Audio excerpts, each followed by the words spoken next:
കുറച്ചധികം ദിവസമായല്ലേ നമ്മൾ വീഡിയോസൊക്കെ പോസ്റ്റ് ചെയ്തിട്ട്. അപ്പോൾ ഇന്നത്തെ വ്ളോഗ് ഒരു 4 ദിവസം മുന്നേ എടുത്തു വെച്ച വ്ളോഗാണ്. നമ്മൾ കൊച്ചിയിൽ പോയ വ്ളോഗാണ്. കൊച്ചിയിലെത്തി ഒരു ഷൂട്ടൊക്കെ കഴിഞ്ഞു. നമ്മൾ നേരെ റൂമിലേക്ക് പോയി കുറച്ച് നേരം റെസ്റ്റൊക്കെ എടുത്തിട്ട് നേരെ മെറൈൻ ഡ്രൈവ് വാക്ക്വേയിൽ വന്നിട്ടുണ്ട് കേട്ടോ. ഞാൻ ഫസ്റ്റ് ടൈമാണ് മെറൈൻ ഡ്രൈവിലേക്ക് വരുന്നത്. നൈറ്റ് കാണാനൊക്കെ നല്ല ഭംഗിയുണ്ടായിരുന്നു കേട്ടോ, നടക്കാനൊക്കെ ആയിട്ട്. പക്ഷെ ചെറിയൊരു സ്മെല്ല് ഉണ്ടായിരുന്നു, അതെന്താണെന്ന് എനിക്കറിയില്ല. പിന്നെ ഞങ്ങൾ ബ്രോഡ്വേയിൽ പർച്ചേസ് ചെയ്യാമെന്ന് പറഞ്ഞ് പോയി. പക്ഷെ അവിടെ എത്തിയപ്പോഴാണ് അവിടെ എല്ലാവരും 10 മണിയായപ്പോൾ തന്നെ ക്ലോസ് ചെയ്ത് പോയിട്ടുണ്ടായിരുന്നു.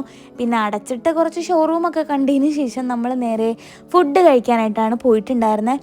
അപ്പം ഷോപ്പൊക്കെ ക്ലോസ്ഡ് ആയതുകൊണ്ട് ബ്രോഡ്വേയിലെ വീഡിയോസൊന്നും ഞാൻ എടുത്തിട്ടുണ്ടായില്ല. പിന്നെ നേരെ വെച്ച് വിട്ടു ഒരു സ്ട്രീറ്റ് ഫുഡ് കഴിക്കാൻ വേണ്ടിയിട്ട്. ഫുഡ് എൻ്റെ പൊന്നേ എരിഞ്ഞ് ചത്തു. നമ്മൾ കപ്പ ബിരിയാണി പറഞ്ഞിട്ടുണ്ടായിരുന്നു, കൊത്തു പൊറോട്ട പറഞ്ഞിട്ടുണ്ടായിരുന്നു. അത് രണ്ടും നല്ല എരിവുണ്ടായിരുന്നു. പക്ഷേ ഫ്രൈഡ് റൈസ് ഓക്കെ ആയിരുന്നുകൊണ്ട് അത് കഴിച്ച് അഡ്ജസ്റ്റ് ചെയ്തു കേട്ടോ. പിന്നെ റൂമിൽ വന്നു റെസ്റ്റ് ചെയ്തു. പിറ്റേന്ന് വീണ്ടും ഷൂട്ടിന് പോകണം.